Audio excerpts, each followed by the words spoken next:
pense que cet état de choses, ces gestes manifestent aujourd'hui entre des hautes personnalités de ce pays. Vous avez l'une président de la République et l'autre comme opposant farouche au régime. C'est ce qu'on appelle décrispation politique. Et donc, des deux côtés, que ce soit le président Tshisekedi, que ce soit le président Fayoulou de la Mouka, viennent de manifester, de montrer à la face du monde que rien n'est difficile en politique. C'est la nation qui compte.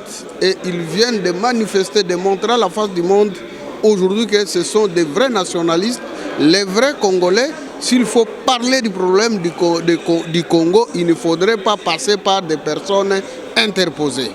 Donc, le choix est clair. La nation d'abord et le reste après.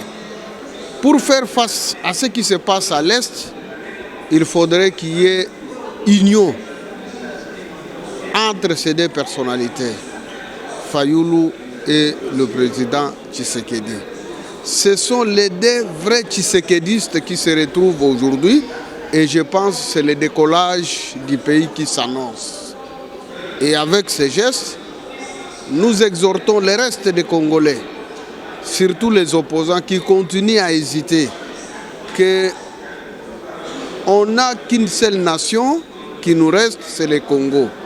Et la force du Congo, c'est l'unité des filles et fils du Congo. Si les Congolais sont divisés, et nous continuons à fragiliser notre pays. Avec ce qui vient de se passer aujourd'hui, je l'avais dit avant, ça fait plus de 6 mois que j'avais dit, le problème de l'Est ne demande pas le dialogue, soit de la Cinco ou des églises protestantes, catholiques, non. Le problème de l'Est demande la prise de conscience de chacune et chacun du peuple congolais. Si les filles et fils dignes de ce pays prennent conscience de ce qui se passe à l'Est et se retrouvent sans enterrement, sans intervention extérieure ou interne, avec volonté, je pense que tout ce qui se passe à l'Est va se terminer comme un coup de baguette magique. Nous espérons que cette rencontre d'aujourd'hui va produire des effets politiques, économiques et sociaux, et c'est l'avenir du Congo qui se dessine maintenant.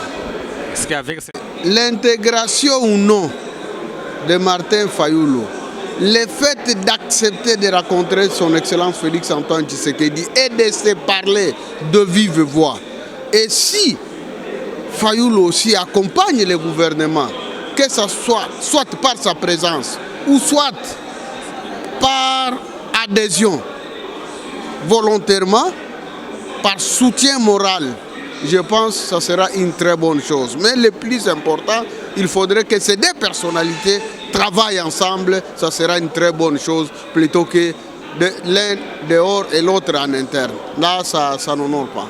Honorable, la dernière question, vous l'avez aussi entendu, la République démocratique du Congo vient d'être élue comme membre non permanent du Conseil de sécurité après plusieurs décennies. Quelles sont vos impressions par rapport à cette victoire diplomatique? Mais on avait déjà dit lors du congrès de l'investiture du président Tshisekedi avant d'aller aux élections de 2018. On avait baptisé, tous les filles et fils de l'IDPS avaient baptisé son Excellence Félix Antoine Tshisekedi Tshilombo comme Josué. Il vient de sauver le Congo.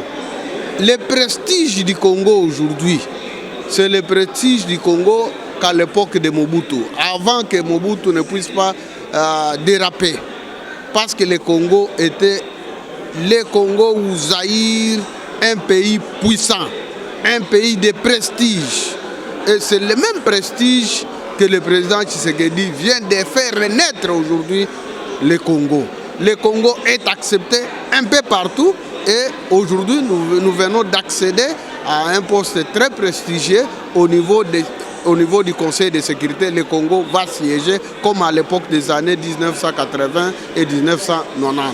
cette fois-ci, après le passage douloureux de notre pays par un pouvoir d'imposteur, un pouvoir d'imposition, mais maintenant, le fils de l'homme, fils du Congo digne, vient d'accéder à la magistrature suprême et vous voyez maintenant que notre pays est ouvert à la face du monde.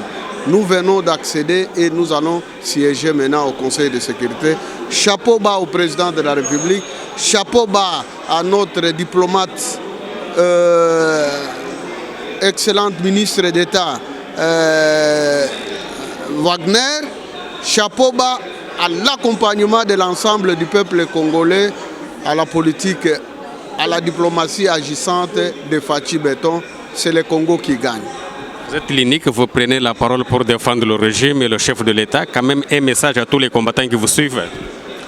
Je voudrais demander aux combattantes et combattants de l'IDPS, nous n'avons pas droit à l'erreur. La division au sein du parti ne nous amènera nulle part. Soyons unis, combattons l'imposture au niveau du parti, soyons derrière les textes du parti avec à qui le pouvoir a choisi pour gérer l'avenir du parti, et c'est à cette note-là que nous allons gagner et maintenir le pouvoir. Nous n'avons qu'un seul secrétaire général et j'insiste beaucoup parce que moi je suis légaliste, en dehors de ceux qui sont en train d'accepter du n'importe quoi pour montrer à la face du monde que le parti est divisé, pourtant le parti n'est pas divisé. Derrière son excellence, l'honorable Augustin Kabouya, et nous tous derrière Fachi Béton, nous allons maintenir le pouvoir de l'IDPS jusqu'à l'avenir de Jésus-Christ. C'est moi qui vous remercie.